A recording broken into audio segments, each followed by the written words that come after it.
purpose of your study, the problem for your study, and general research questions. But in this tutorial, like I said, we're going to develop solid researchable questions that truly reflect the design that you chose, and also identify the variables that you're going to study. So we're going to talk about operationalizing your variables and defining them. So let's get started. LaFontaine and Bartos in 2002 wrote a book, and they talked about developing good research questions. And they said a good research question has the following characteristics. First of all, it asks about the relationship or the difference between two or more variables. So you're actually stating, this is what I'm looking at. I'm looking at the relationship between variable A and variable B. Or I want to know, is there a difference between these two groups? So you're clearly identifying the variables, and if you're looking at relationship or difference. You're clearly stating the question, and you're stating a research question in the form of a question. It's never ever a statement. You're always asking, is there a difference, or what is the difference? So you're using interrogatory questions or interrogatory words and questions.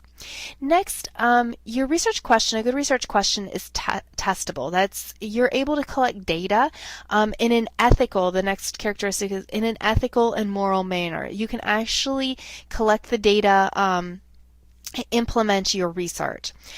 Also, this one's really important. Your research question or questions need to be specific and restricted in scope. You're not aiming to solve the world's problems. You want to write things that are very clear, precise, and concise.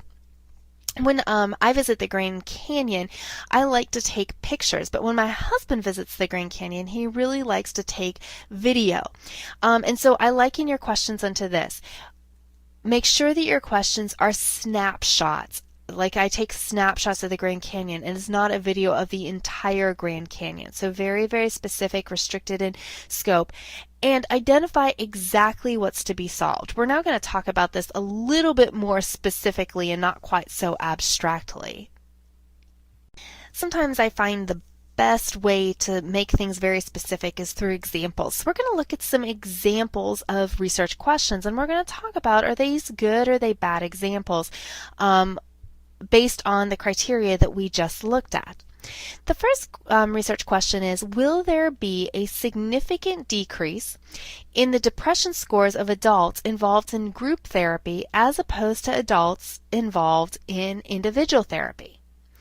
So, look at this question, think about the characteristics of a good research question. Is it limited in scope? Are we asking about relationship or difference? Have we identified our variables in our population? This one's probably a fairly good question.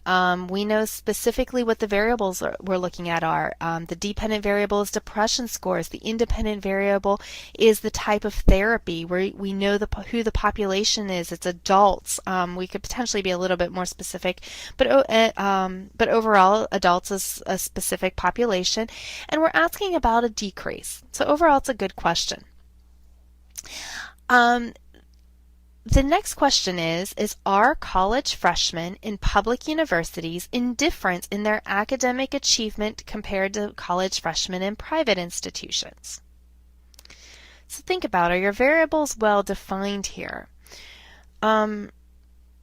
I would say no. What is indifference and what is academic achievement? Are we looking at math grades? How do you measure indifference? So I have some concerns probably in this question about the dependent variable and it not being very specific.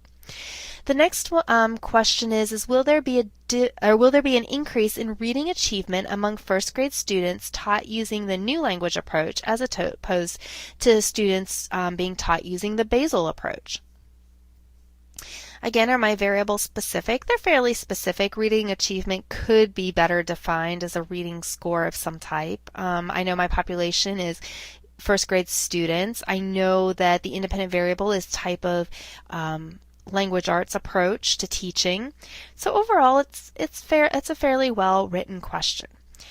Now, let's take a poorly written question and talk about how you can make it a more well-written question, thus making the characteristics of a good research question very, very literal rather than, again, being abstract.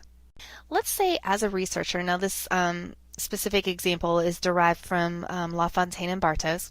Let's say as a researcher, you pose the following question. You want to know what is the effectiveness of parent education for parents with problem children. Is this a well-written, clear, and focused research question? No, it's not, and you can probably identify several concerns. First of all, what is effectiveness? How is that being defined? What is parent education? And what is problem children? By simply operationally defining these words, we can make this research question more specific, more clear, and more focused. So let's go ahead and do that. To do that, we are going to operationally define some of those unclear constructs and variables. Now, an operational definition is a definition that tells other people the process that's going to be used to measure, observe, or define the variable or construct.